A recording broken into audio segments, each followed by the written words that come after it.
There are a few instances where it's appropriate to give the customer a range of potential costs on a particular job. The example I just used is a prime example, the exhaust manifold job. I've done them, you've probably done them. When you remove the bolts on an exhaust manifold, there is a good chance a few of them, if not all of them, will break. And every time a bolt breaks, we have to spend extra time extracting the broken bolt. We typically charge an additional hour for every one of the bolts that breaks.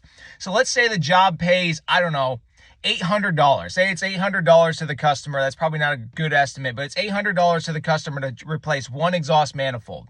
We tell the customer, and our labor rate's $100, by the way. We tell the customer it's $800 is the best case scenario, meaning none of the bolts break. And the worst case scenario is we'd add $900 to that. So we're talking $1,700 if all the bolts break. So you could land anywhere within that range. How would you like to proceed? Another good example is the Triton engine from Ford. This is where the spark plug likes to break off in the head because it's like mostly porcelain halfway down through. These spark plugs are like this long. It's kind of a bad design. Not kind of, it is a bad design. If spark plugs are breaking off inside of the head every time you touch them, that's a bad design.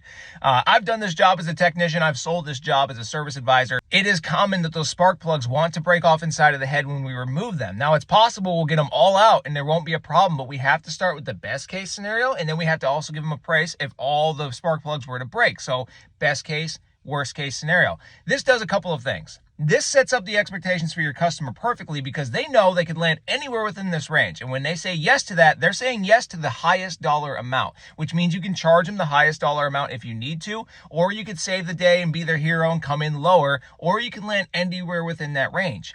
What this does for your technician is allows them to work. It tells them to go ahead and do the job, and don't worry, no matter what happens, we have you covered. You break 3 bolts, you're covered. You break 4, we're covered. You break none, we're covered. You break them all, we're covered.